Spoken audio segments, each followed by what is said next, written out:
Rob. Moving on from week 9, heading into week 10, and we got some interesting stuff to talk about today. We live in a world where the Rams and Packers are the bottom two teams in scoring opportunities. Geno Smith is first in passing touchdowns over 10 yards and still a top 5 graded passer. We live in a world where the AFC East, which we're going to talk about, has suddenly become one of the tougher divisions in football. Tyreek Hill, a couple of the highest graded games the last 2 seasons for two different teams. Your New York Jets, the number 1 graded defensive team, beating the Bills. Baby. Crazy. We got a lot to talk about here today. Wild season. I know NFL never disappoints in some fashion or another. This year has been the anomaly of bad offenses, bad quarterbacks, defenses figuring them out. We're going to talk about that and some more. But first of all, how was your week 9, man? How you doing? Dude, what? I mean, you hit it right on the head. I mean, this just been such a bizarre year. I mean, every week it seems like there's a new story that we're talking about. But hey, it keeps it fun. It keeps it exciting. So week 10 already. I literally say it every week when we open up. Like, it's crazy how fast this is going. So, I mean, we're halfway through the season again. There's so much to unravel for the rest of the year, and just there's so many unanswered questions still. And I sound like a broken record saying the same thing every week, but it really is true. I mean, there's so much that changes. I mean, we'll get to the Jets, but I took them off for debate column last week, and now I'm kind of leaning back towards them. I think they might be the best defense in the NFL. Bold take maybe, but we'll get into it. So yeah, there's just so much going on. But had a crazy weekend and just excited to be back doing this again with you. So how have you been, man? All good here. Enjoying some football. Had a nice little sweat on. I know we don't do the DFS show anymore, but did have a nice little sweat over the weekend. Nice. I was on the Devontae Adams play and a couple others. So I had a nice little sweat, but fell short. So it was fun. Don't play as much as you used to, so it was fun to feel that again. But yeah, on to week 10, ready for some interesting matchups, some pivotal matchups, and some that are really going to decide people's seasons. And what's interesting is, you noted before the show a couple of the divisions that it's like kind of up for debate. Are they the best in football? We're here going into week 10. And it's completely been flipped on its head. The divisions we thought would be the best in football are not that. And I know coming into the season, some of that is schedule-based. So you look at someone like the NFC East, and they had one of the softest schedules a division could possibly ask for. But you mentioned the AFC East. I mentioned it as well opening the show. I want to get your thoughts about it because some of those teams in the AFC East did not have the easiest schedule coming in. The Bills had one of the most difficult schedules.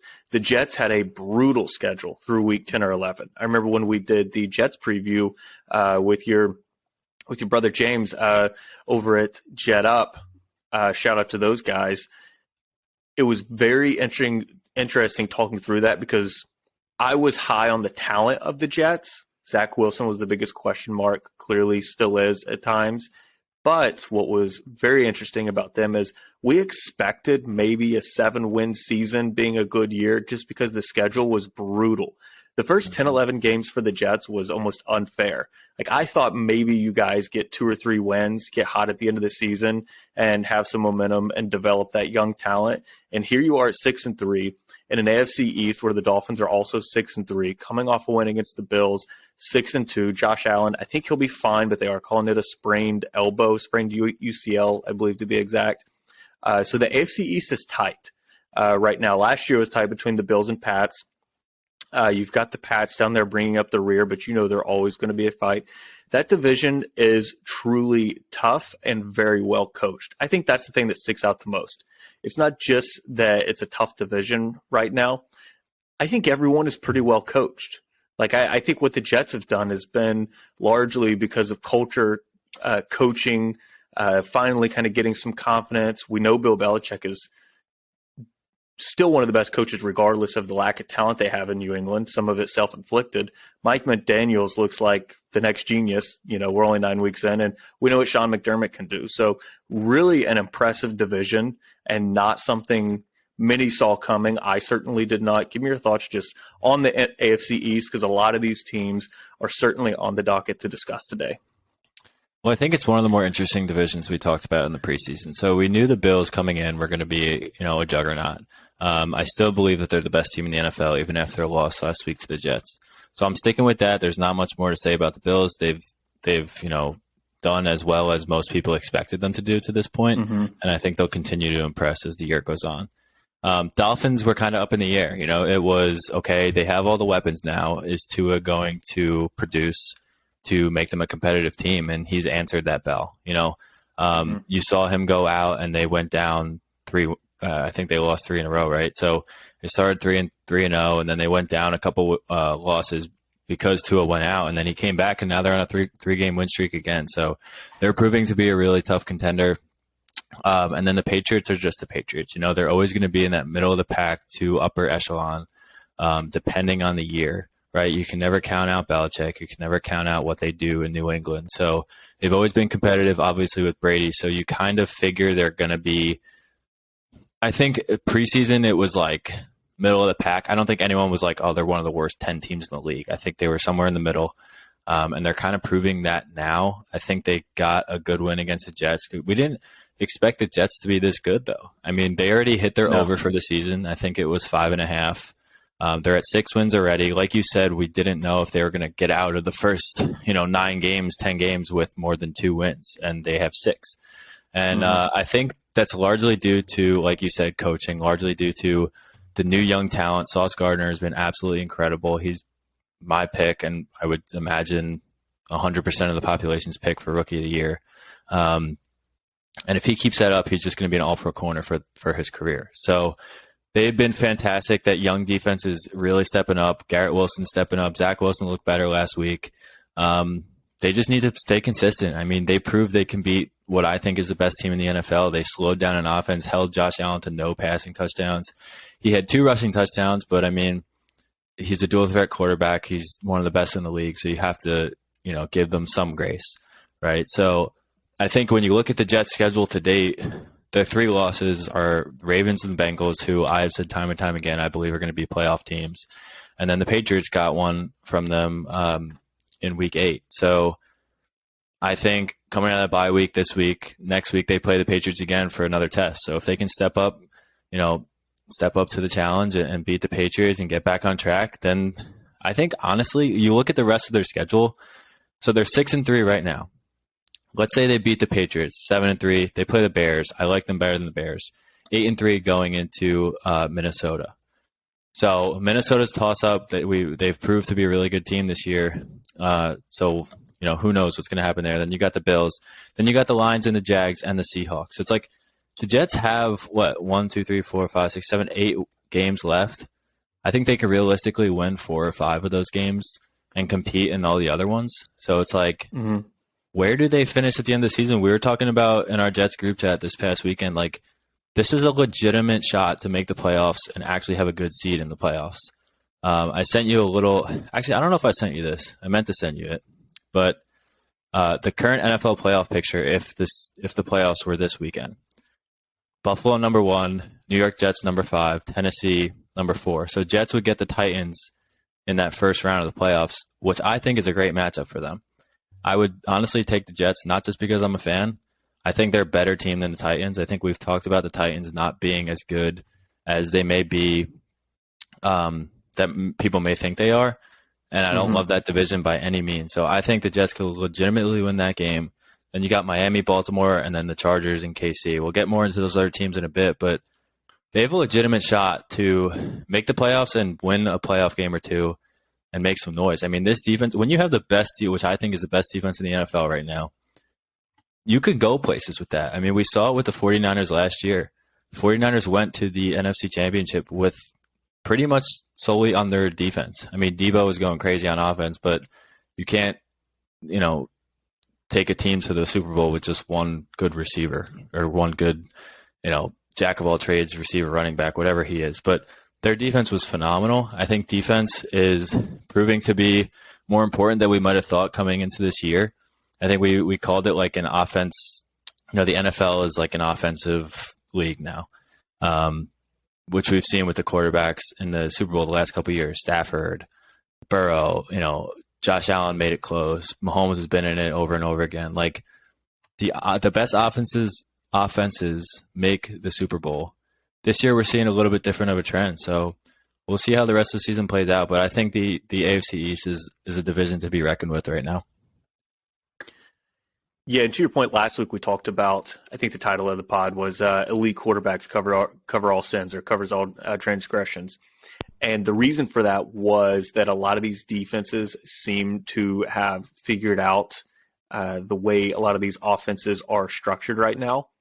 They've figured out what you hear the term a lot of times, too high shell. I'm not going to go team watch the tape on you here, but that's typically going to be one of the buzzwords thrown out where these offenses have been figured out, and that's the common defensive scheme or coverage that's limiting a lot of these explosive plays that we've become accustomed to. Some of that is coming off of 2 years of COVID where the offenses clearly had the advantage, no crowd noise in a lot of stadiums, so you had the two highest scoring seasons back-to-back, so it makes that drop-off feel worse. But we've talked about it before. This is the lowest scoring season since 2016 or 2017, I believe. And that's made it difficult. It just seems the NFL goes through waves, and it seems like this seems to be the year where defenses across the league have figured out offenses. And some of these quarterbacks are going and offensive coordinators throughout the offseason. Over the next year or two, we're going to see that balance out a little bit. But given that, and to your point, how about the Jets and their defense, the guys at JetUp actually tweeted that about the Jets being the number one defense in the league. Changed my mind. They're the number one graded defense as a unit on PFF right now. And I replied to him. I was like, why would we do that? The screenshot of them being the number one graded team.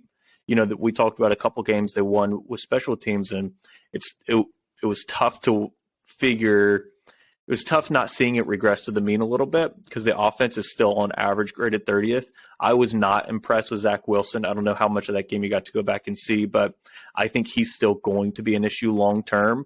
But moving on to some of these other teams in the AFC, by the way, with the Jets, this is the stretch that we talked about coming out of the bye where you guys were supposed to win 4 or 5 games and save your season. Now you win 4 or 5 games, you're a 10, 11 win team. In the wild card. I'm assuming the Bills are still going to win this, but the Bills' second most difficult schedule to date, 22nd most difficult moving forward.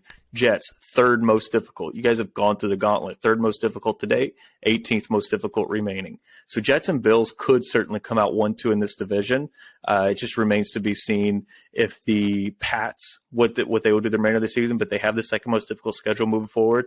Dolphins, 7th most difficult to date, 8th most difficult moving forward. Again, that goes back to coming into the season. This division as a whole had a very difficult schedule moving forward. So we'll see how it shakes out the rest of the season. The Dolphins have looked incredible. I think they'll continue to steamroll, but you may have 3 teams going to the playoffs coming out of this division, whereas you kind of expected one at most 2 coming out of this division. So it'll certainly be interesting how it shapes out.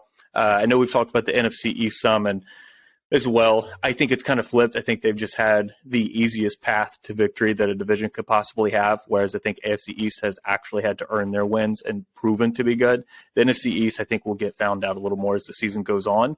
But let's get into some of these top teams. I see the only one I really want to hit on here, because Bills, Chiefs, Eagles, we're in agreement on. I do want to discuss the Vikings. Give me your thoughts on the Vikings. They're sitting there as a one-loss team going to play Buffalo this week, can potentially pull that off if Josh Allen is slowed down a little bit.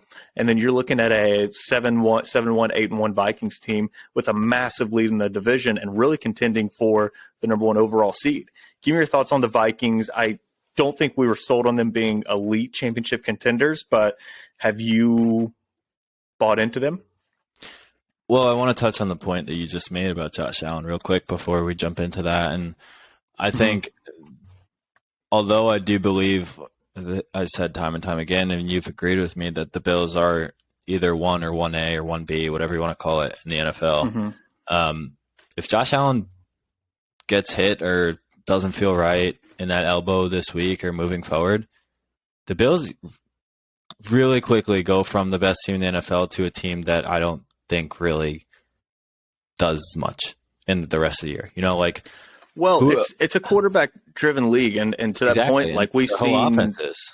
yeah, it's their whole offense predicates on his arm talent, being able to read those defenses. Like, yeah, they are a very talented but average team. And honestly, if they lose Josh Allen, they look like 70% of the NFL with a pretty decent roster. You look at the Browns, Exactly. even we talked about them last week. The top graded defensive player, top graded offensive player, and they're sitting there with the losing record at 3-5. Why? Because they don't have the quarterback. They have talent, but they don't have the quarterback. And that's certainly what the Bills would be. That's what's been so impressive about some of these teams that have been able to grind out winning records without that. So I'll let you kind of continue with your thought there, but they would certainly become a middle of the pack team. Yeah, exactly. I just wanted to throw that little nugget in there because I believe they would struggle mightily if Josh Allen was just not the same, or if he had to get surgery or whatever. There's a serious chance for the Jets or the Dolphins. Who knows? The Patriots, I don't think so, but I think Jets or Dolphins to win that division if Josh Allen's not 100%. I think he'd have to be under like 60% for them to win it, but depends how big of an injury that is. But back to the Vikings. The reason they're on this list is solely because of what we talked about a week or two ago, and that's their record. I think you can't deny that a 7-1 team is a legitimate contender at this point. Do I think that they're going to win the Super Bowl? No, I don't. The reason I have them here also to back that point is they're in the NFC. And if you've listened to any of the other weeks of podcasts that we've put out, I am a big believer that the AFC is far ahead of the NFC. I think the Eagles are really good. And then I think that's about it as far as like really, really legit contenders to go up against the Chiefs or the Bills or the Ravens at this point. But I think the NFC was kind of the conference of like Brady's in there, Rodgers is in there. They kind of own that conference, and now we're seeing like, okay, they're taking significant regression. Their teams are taking significant regression, so NFC is wide open. And that's why I think the Eagles and the Vikings, you have to put them as contenders. I think most people would say the Eagles are easily contenders. The Vikings, they haven't really messed up yet, and like they look pretty good. So you kind of have to consider them. However, if we go back to that playoff picture that I was just talking about, if the season ended today, the Vikings would be matched up with the Niners, and I think that's a game that the Niners could squeak out and they could win. And like the Vikings, I think they would be favored. Yeah, exactly. So it's like you throw the Vikings into the mix as a 1 or 2 seed. They still have to go up against, like, now if the Vikings played the Seahawks or the Giants, I think they would probably win. But like the Niners, that defense that could disrupt their offense, the Vikings offense is their whole game. So I don't think they're serious contenders. I just think you have to respect what they've done to this point. So that's kind of why they fall into this for real column with the Bills, Chiefs, and the Eagles. Are you kind of on the same path? Like, I feel like that's a valid reason to put them in here. But again, like I want to do that with caution to say, like, I don't think that they're going to go deep into the playoffs, but I think they have had a really good year to this point. Yeah, I don't know if that keeps them in the elite column there. I feel like they've been talked out of it because it's old. We've seen this story before with the Vikings. They did it with Case Keenum originally. They've done it with Cousins before. They just don't seem to have what it takes to get over the hump. Now, benefit of the doubt towards Kevin O'Connell. He's looked really good. I think we expected the Vikings to be an average team this year with their roster. I think so. What he's gotten out of that roster and what he's been able to do has been very impressive. Because coming into the season, they were maybe a wild card contender at best, and it wouldn't have been surprising to see them come in at 8-9, 7-10 if things don't break right. That wouldn't have been shocking. So I think that also is in the back of my mind a little bit. No, I don't think they're a championship contender, but I do think the Niners would be favored on a neutral field. Even if they were on the road to Minnesota, I think they'd probably be like 2.5, 3-point favorites. And the reason for that is, Vegas typically knows best, and they typically favor the Niners a little bit because they are a well-coached, well-prepared team, strong on the interior. So, yeah, to your point about that, I certainly agree. I would like to be sold on with the Vikings and Cousins. I just got to see it in the playoffs. Yeah. That's really what it comes down to for me. But I know we're living in the here and now right now, and it's hard to project that or guarantee that. They have looked like a legitimate team. I mean, just looking at how they grade out, and they're grading out as a top 5 team in the league. It's not, so they have legitimately looked the part. They've had the third easiest schedule to date, so that's certainly gone their way. But we'll see what they're made of come playoff time, because at this point they're borderline locked to win that division. I mean, they really have to have an epic collapse to really lose out on that division. They should be the 2 seed, 3 seed at worst in the NFC. So I think they've at least been a pretty fun team to watch. Vikings were usually tough to watch. I think they've been enjoyable. I've actually enjoyed following them this year. I think what Kevin O'Connell has done with Justin Jefferson and moving him around the formation, increasing pre-snap motion, getting him matched up with linebackers some. I think that's been better. I don't have the exact numbers in front of me on what those rates are at the moment, but I do know with Hawkinson coming in, they used him a lot. He played the majority of snaps on Sunday. I think that's going to help them in the middle of the field, especially if Cousins can utilize them and kind of continue to weaponize that offense. So I think the Vikings are not a team we're looking at right now, or we expect them to get worse by any means over some injury or getting found out. I think they're going to continue to grind along, and in this season with probably 12, 13 wins at this point. So they've been very, very impressive.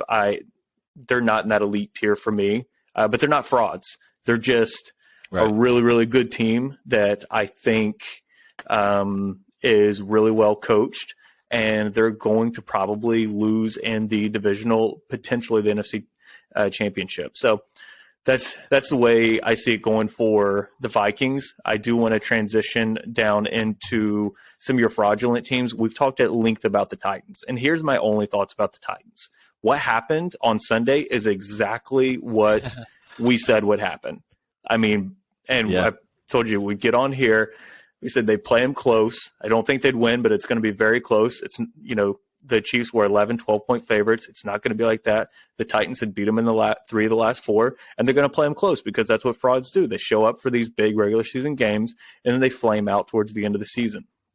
I think that's still how the Titans are, but I'll say this, and this is the last point I'll make on the Titans: extremely well coached.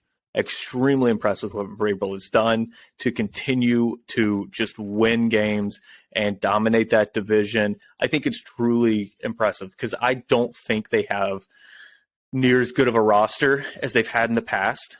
We know Tannehill's not it, and he's limping to come out of this Malik Willis streak at 1-1.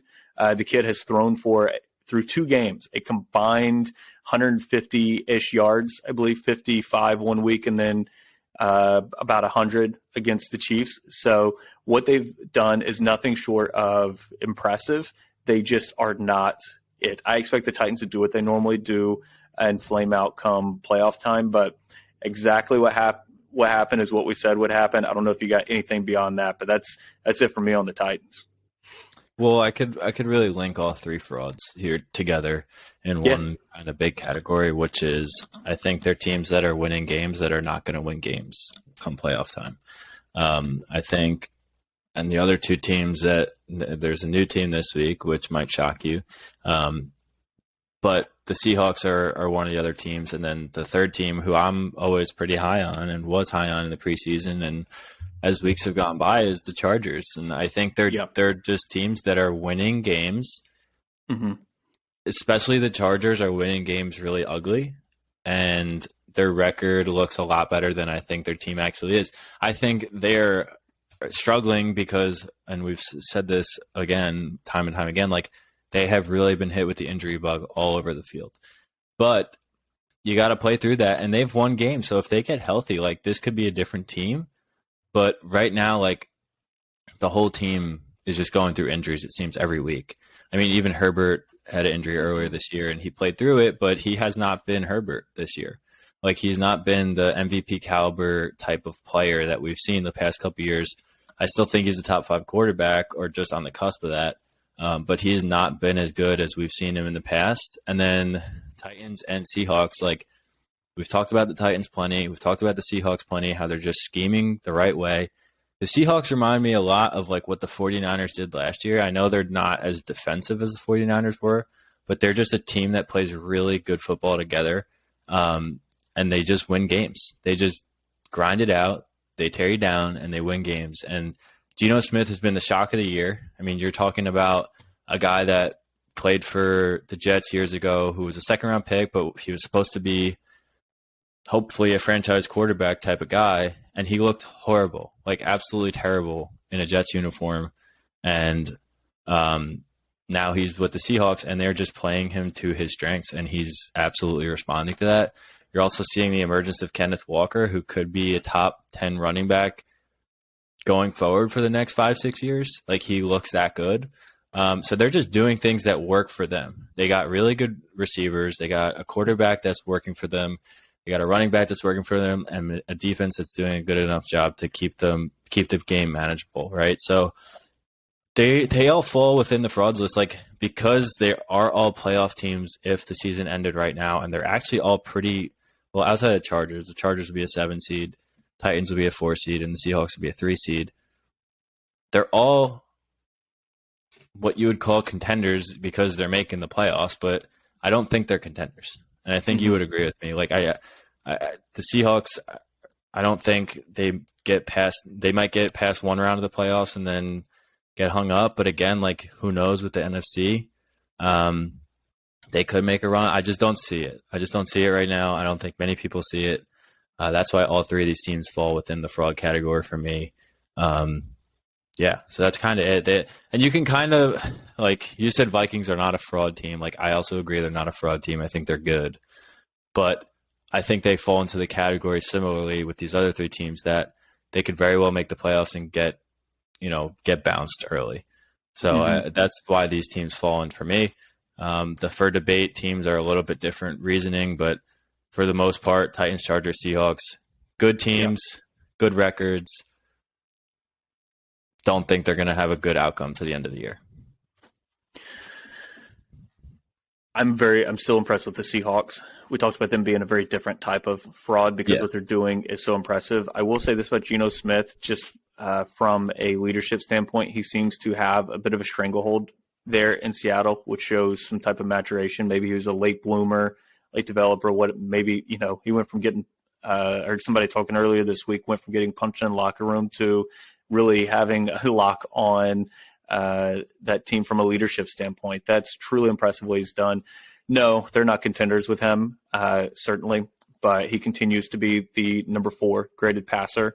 And like I talked about earlier in the show, leads the league in touchdown passes of 10-plus yard throws.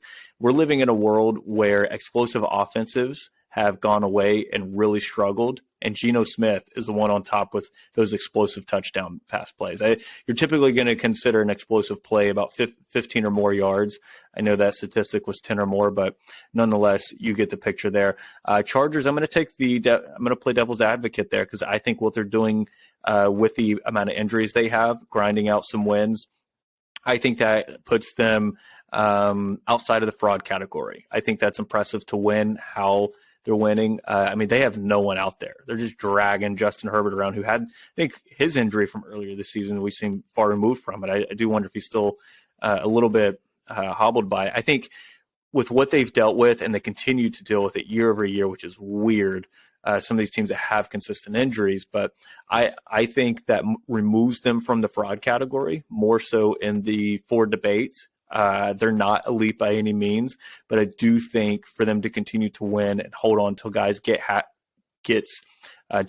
healthy gives them a higher ceiling than these other 2 teams, such as the Titans and Seahawks. So I want to transition into some of these for debate teams. I think that'll be interesting to watch on the Chargers, but you're right. In some of those games, they have not looked the part that they should when they have been healthy. So that's certainly in the back of my head as well. But let's wrap up the show here with a little bit of debate on some of these teams. I know we've had some contentious ones. I see one that is completely removed that was contentious weeks ago. I eventually moved to your side, are the Packers. They're gone, dead last in scoring red zone scoring opportunities this season, 3.1 per game, according to Mike Clay. Just abysmal, and they have completely been removed from all categories. We'll see what happens. It would be very Aaron Rodgers like to come out and beat the Dallas Cowboys this week. He always seems to perform well against them. I think maybe I'm just like mentally preparing myself for that type of thing. That's me personally. But yeah, a true drop off there. So let's get into your top 4 debate team, and I'm going to let you take it away and give your thoughts on a couple of these teams where you think, okay, their season could still go in either direction. Maybe they're overperforming, whatever your stance may be. Why don't you run away with that, Rob? Well, I'll start kind of talking about the NFC East one more time. And I think it's just like bizarre. And you kind of touched on it, like they all had very easy schedules this year. But it's bizarre how a year ago, like not 5 years ago, it was 1 year ago, we were talking about how the NFC East was the worst division of football and it wasn't close. And now we're talking about it's the best division in NFC based on how this season has unraveled. And like the Eagles are definitely the favorite to come out of the NFC. I think they're definitely a tier above the Cowboys, but then the Giants are right there too at 6-2. So it's like, what's going to happen as these last couple weeks unfold? I've talked to the Giant Up guys. They're very confident against anyone that they play, as they should be. I think they have strung together some really impressive wins this year, and they've proven that they're going to be good as future years come in and Dabble takes over and Joe Shane. So I think the NFC East is a really interesting division. I think it's going to be kind of that division this year where maybe we thought it was going to be the NFC West or even the NFC North getting a couple, like the Vikings and the Packers may make the playoffs, but the preseason, that's what we were thinking. But now it seems like the NFC East is going to have 2 to 3 teams in the playoffs. So things really turned on its head, and it's just interesting to see how that happens.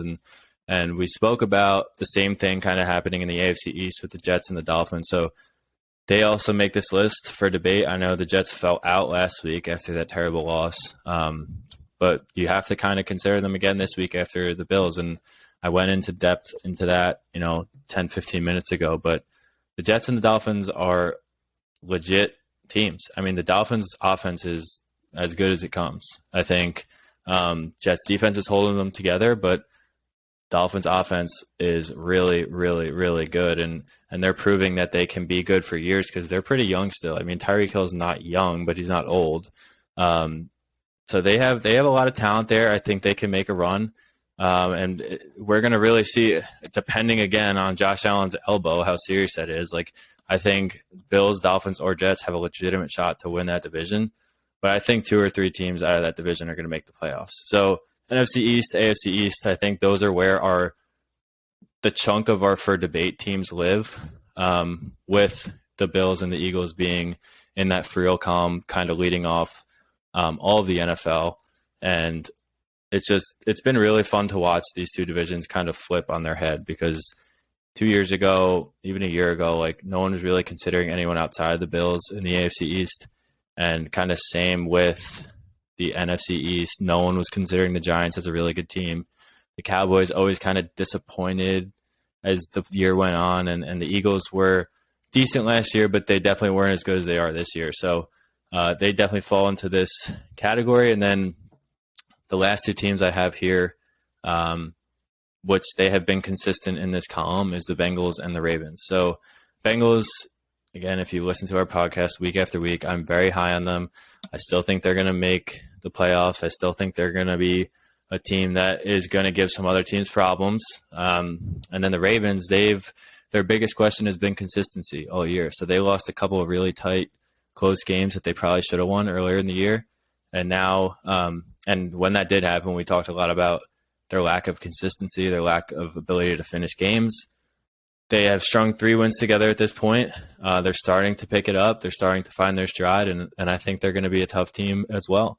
I think you have to put them not in that tier with the Bills and the Chiefs, but I think they're not far from it. I think Lamar Jackson is really, really good.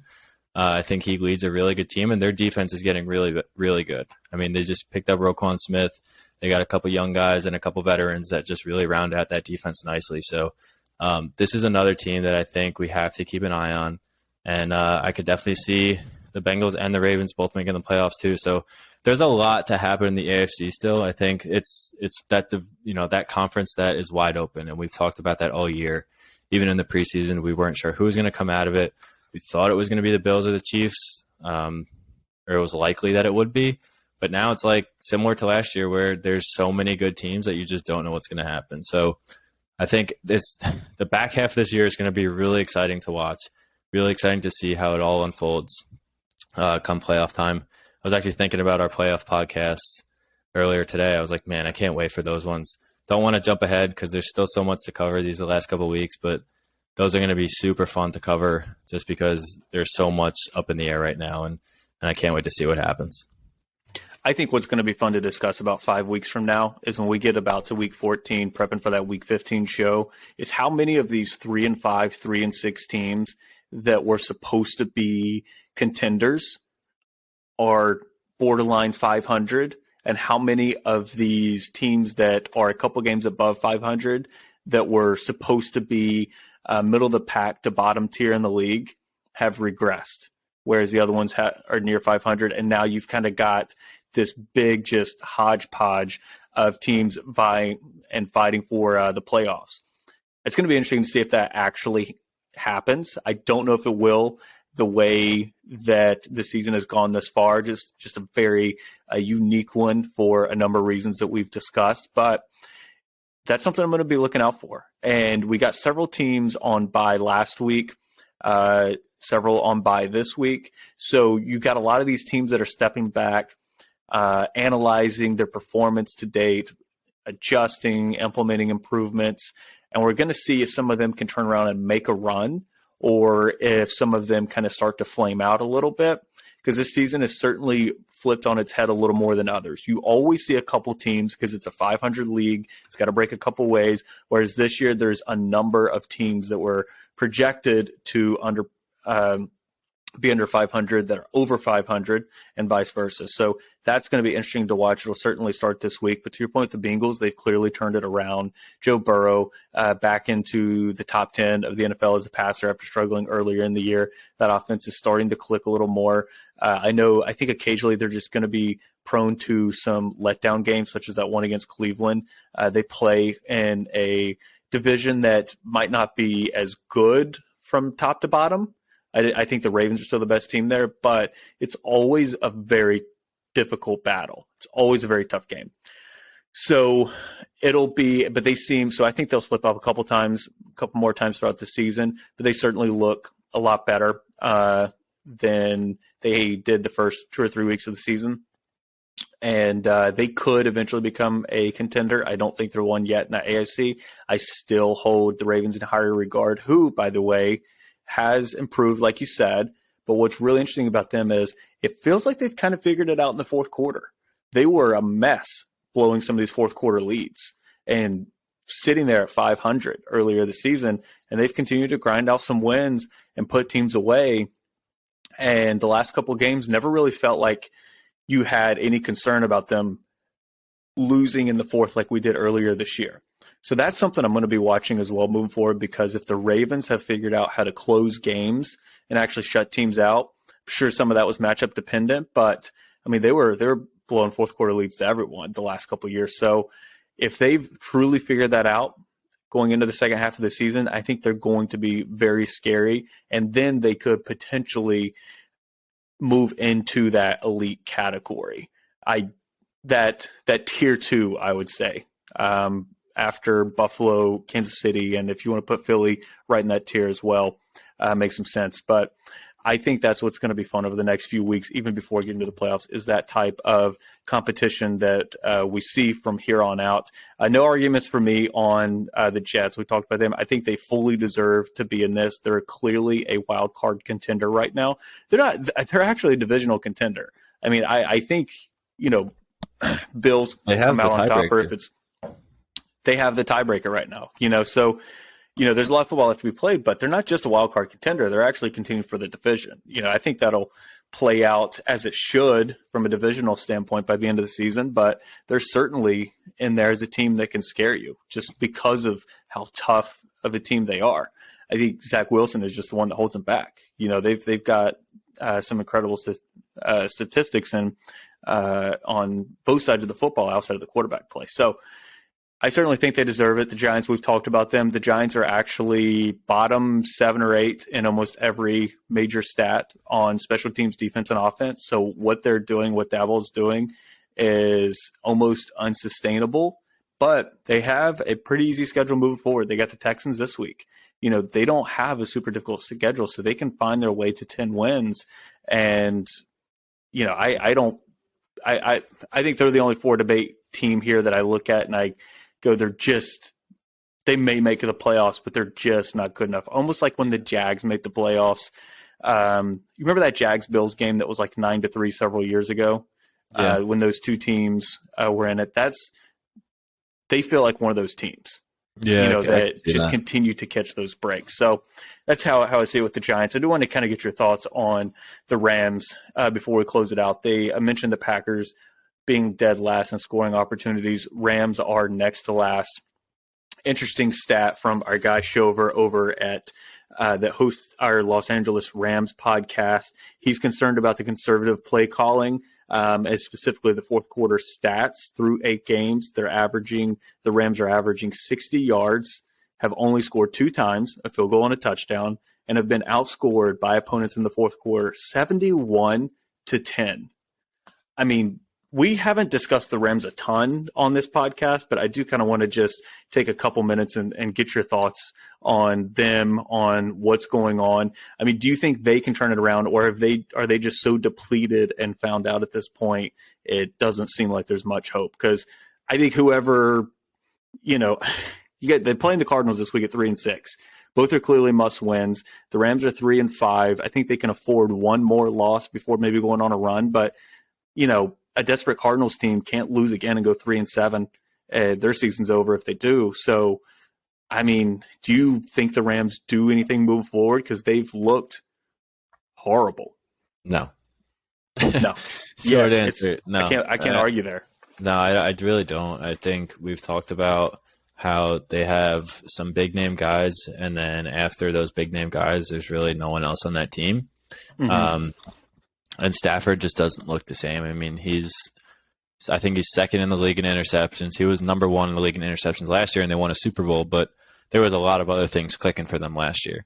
They're on pace actually to have the worst post-Super Bowl season of any team, I guess in the Super Bowl era or something like that.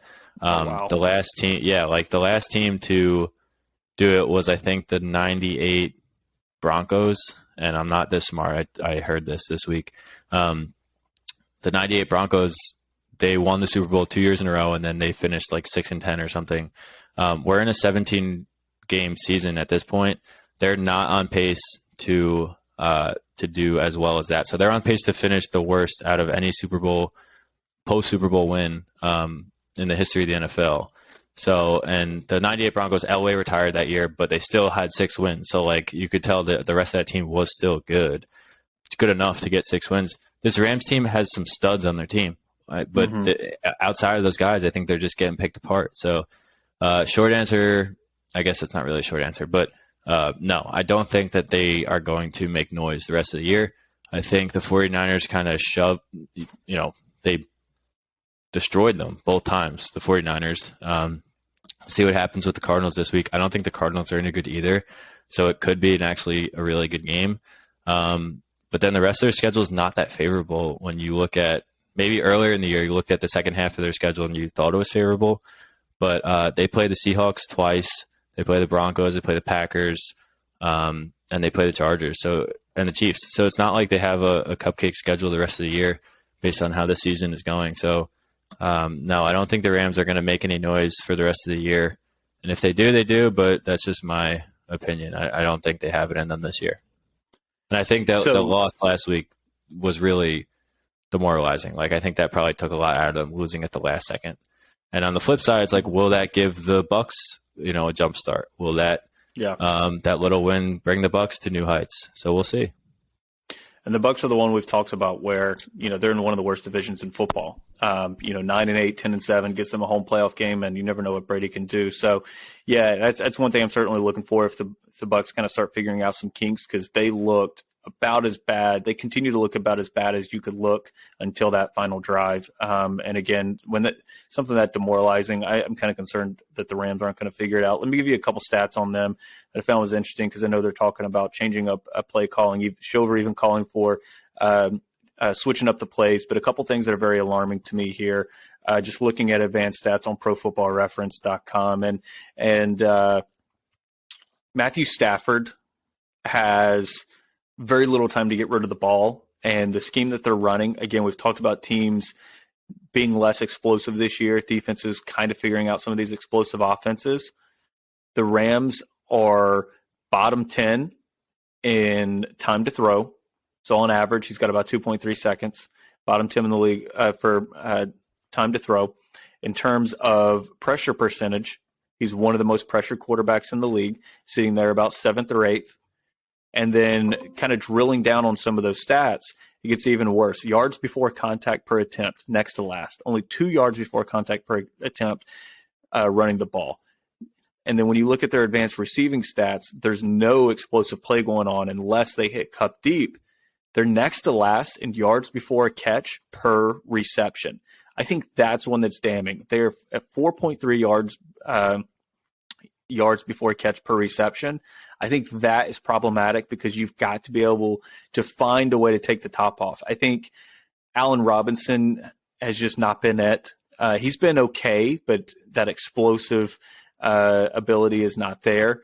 Cooper Kupp is really the only one that can kind of take the top off right now. Some of this probably goes back to the Rams giving away so many draft picks. To be fair, to win a Super Bowl, I'd give up what they gave up too, because I think winning a Super Bowl is worth it. It's once in a lifetime thing for a lot of fan bases and teams. So I think certainly that's worth it. But when you drill down to some of those advanced metrics, they've got to completely shift their scheme, not necessarily their scheme, but their play calling, how they're attacking teams, or it's game over. Because what they're doing right now is some of the worst offensive football play calling in the midst of one of the worst offensive seasons that you could possibly have. And that is a huge, huge problem. So we'll see if that changes moving forward.